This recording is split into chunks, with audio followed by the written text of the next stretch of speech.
Bienvenidos a la semana número 9 del curso de Ética, Persona y Sociedad. En esta semana vamos a hablar de las éticas del deber.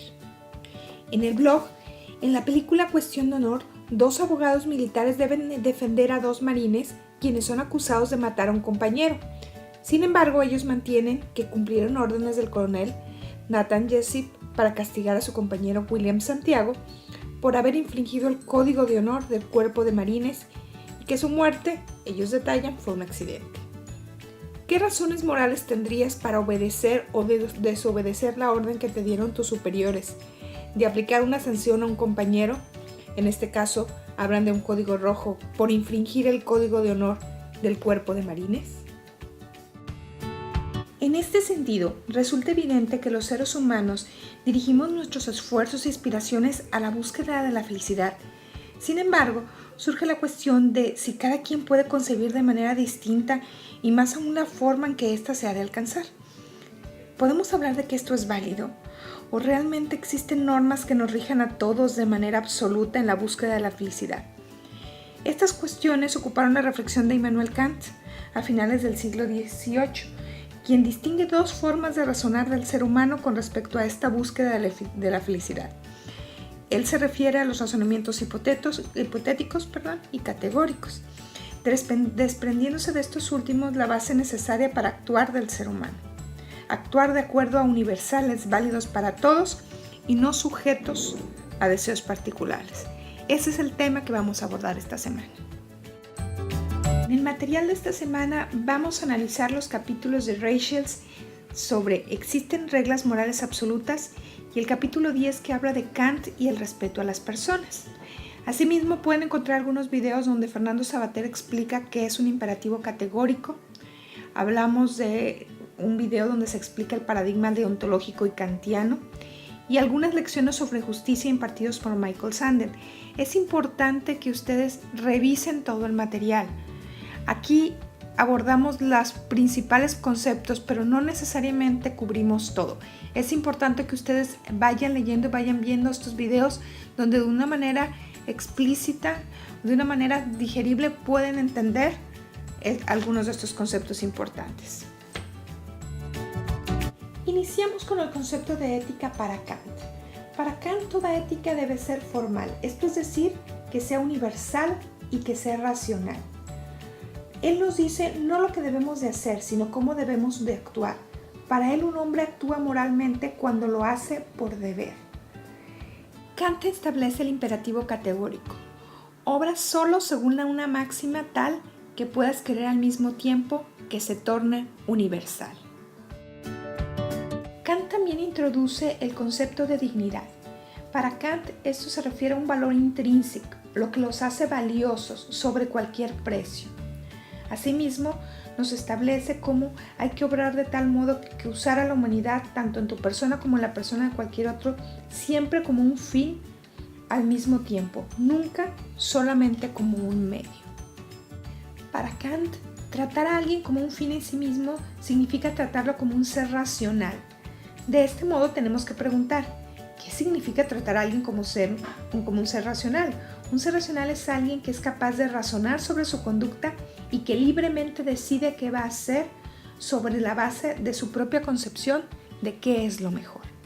Y es aquí donde en el video Michael Sandel nos habla de cómo Kant rechaza el utilitarismo. Nos habla de cómo cada uno de nosotros tiene deberes, derechos fundamentales que están por encima de la utilidad mayor. Para Kant, la moral no se trata de calcular las consecuencias de nuestras acciones. Debemos actuar por deber, simplemente porque es lo correcto. Solo en este caso, nuestras acciones tienen valor moral. Y nos da algunos ejemplos. También nos habla del principio supremo de la moralidad. Lo que confiere el valor moral es nuestra capacidad de ir más allá de nuestro propio interés y actuar por deber. Por ejemplo, también nos habla un poco de cómo para Kant decir una mentira es una violación a la propia dignidad. Nos presenta un ejemplo de cómo si tu amigo se esconde dentro de tu casa y llega alguien que sabes que tiene intención de matarlo, nos cuestiona un poco acerca de si le diríamos la verdad. En las actividades de las semanas anteriores observamos que había algunas dudas acerca del tema de la ética de la felicidad y de la ética virtud. Son unos conceptos que me gustaría clarificar antes de continuar. Aquí podemos hablar de que es importante reflexionar cómo la filosofía aristotélica se aplica a problemas contemporáneos, ya que es muy fácil pensar que se trata de una postura filosófica anticuada. Para ello, es importante que analicemos el tema de los bienes internos y externos de las actividades humanas y la consideración de estas como prácticas, así como la importancia de las virtudes para alcanzar dichos fines. Cuando hablamos de las actividades que realizamos, para Aristóteles esto significa que perseguimos determinados bienes internos, lo cual exige el desarrollo de ciertos hábitos de los que participan en ella. Estos hábitos Aristóteles los denomina virtudes porque son los que nos permiten alcanzar este bien. ¿Pero a qué nos referimos con ello? Por ejemplo, si hablamos de actividades sociales, podemos decir que, por ejemplo, el bien interno de la sanidad del médico es el bien del paciente. De una empresa hablamos de satisfacer necesidades humanas con calidad. El de la docencia, transmitir cultura y formar personas críticas, por ejemplo. Quien realiza esas actividades no puede proponerse una meta diferente sino la que ya viene dada, y esta es la que le da a su acción el sentido y la legitimidad social. Para Aristóteles, los fines o bienes últimos ya vienen dados y nuestra tarea consiste en ver cuáles son las virtudes que tenemos que asumir para poder alcanzar estos fines. Aquí, sin embargo, nos introduce un concepto de excelencia, ya que podemos decir que no todos los que cooperan para alcanzar bienes internos tienen el mismo grado de virtud. La virtud es graduable. En una misma actividad, algunas personas podemos ser menos o más virtuosas que otros. Espero que este tema que con esta explicación haya quedado un poquito más claro.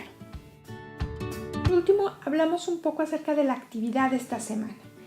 Esta actividad se refiere a responder a las preguntas: ¿por qué no todos los medios que tenemos a nuestra disposición pueden ser considerados como éticamente aceptables al momento de tomar decisiones cotidianas?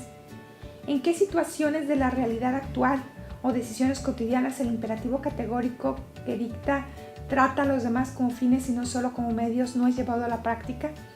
¿Y qué relación mantienen los imperativos categóricos con los derechos humanos? Nos encontramos ya en la semana número 9 del curso. Para la próxima semana van a diseñar el primer avance de su ensayo final, por lo que es importante que se vayan preparando. Aquí van a seleccionar algún tema o controversia ética que quieran abordar y van a analizar una hipótesis de la cual van a derivar su análisis. Aquí hay que definir cuáles son las partes en que van a estructurar su escrito, los autores y teorías desde las cuales van a elaborar su análisis, los posibles hallazgos que esperan encontrar en el análisis de esta problemática. Es importante que se vayan preparando. En la página del curso pueden encontrar algunas guías que les van a ayudar a esta selección del tema. Apóyense en sus tutores. Cualquier duda que tengan lo puedan ir realizando con tiempo. Recuerden no dejarlo hasta el final, ya que al final el tiempo nos come y podemos tener más problemas. Si nos planeamos y lo hacemos con anticipación, podemos tener un mayor éxito. Nos vemos la próxima semana.